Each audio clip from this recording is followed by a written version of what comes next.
On June 17, 2025, in accordance with Article 4 of the Constitution of Mongolia and Article 39, which stipulates, the members of the cabinet shall be appointed and dismissed by the parliament and the president.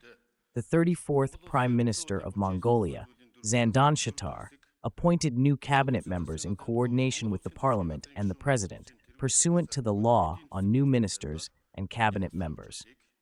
In making these appointments, Prime Minister Zandanshatar emphasized several criteria, including the candidate's ability to implement Mongolia's long-term development policy and the government's action program, their capacity to work in accordance with parliamentary principles, their professional experience in relevant sectors, and their demonstrated professionalism, ethical conduct, and sense of responsibility.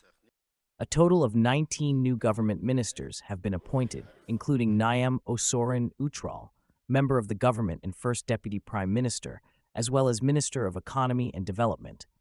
Sainbyangin Amar Saikan, member of the government and deputy prime minister. Togmidin Dorjhand, member of the government and deputy prime minister. Sandagin Bayam Batsogd, member of the government and minister, as well as head of the cabinet secretariat. And Batmunkin Batsetseg, member of the government and Minister of Foreign Affairs. Following the appointments, Prime Minister Zandanshatar addressed the newly formed cabinet, stating, "In this era of accomplishments, hard-earned lessons, and ongoing challenges, the times demand that we work more intelligently, more justly, and more productively. I therefore urge all members of the government to strive for harmony, uphold the principle of equality, prioritize consensus, and work with unity and dedication for the good of the nation and its people.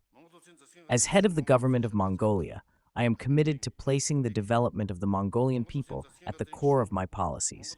I intend to implement the motto, one policy, one effort, through action, and to govern based on unity and mutual trust. I also remind you, with a sense of deep responsibility, that we must strictly adhere to the principles of the cabinet system, support the policies of the Prime Minister, collaborate to resolve national issues, and operate with a unified stance.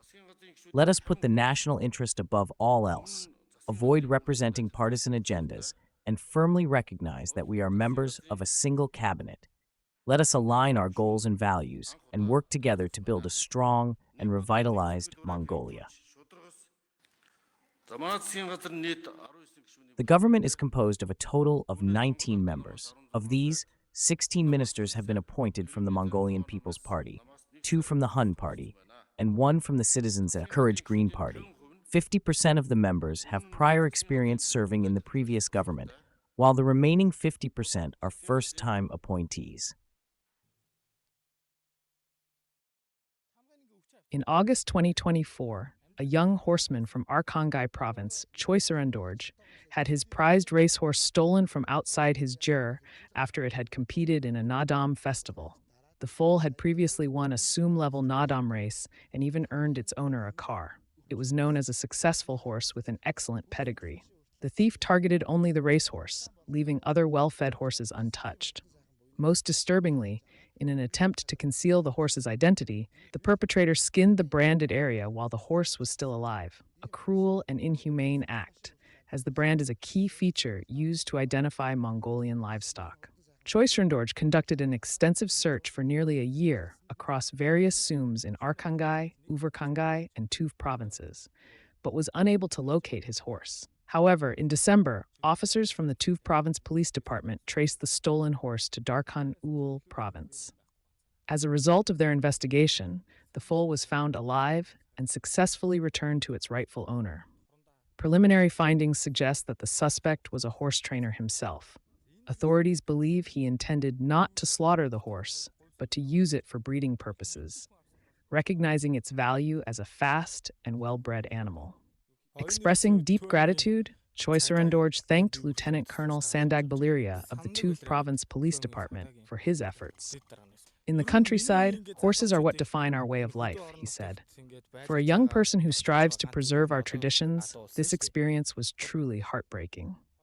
The police investigation is ongoing. A young horseman lost his racehorse exactly 1 year ago. on the night it competed in Arkhangai province. After nearly a year of unsuccessful searching, officers from the Tuve Province Police Department were able to locate the racehorse alive and return it to its owner. My name is Batbatarin Choisurandorj, a resident of Khotant Sum, Arkhangai province. I lost my racehorse outside my home during the night of August 9 to 10th, 2024. It's hard to even call the thief a human being. He skinned the brand from the horse. How could a true Mongolian do such a thing? Horses are what keep many young people in the countryside today. While many are moving to cities, some of us are choosing to honor our heritage, raising horses and becoming stewards of the land. This incident has deeply shaken that resolve.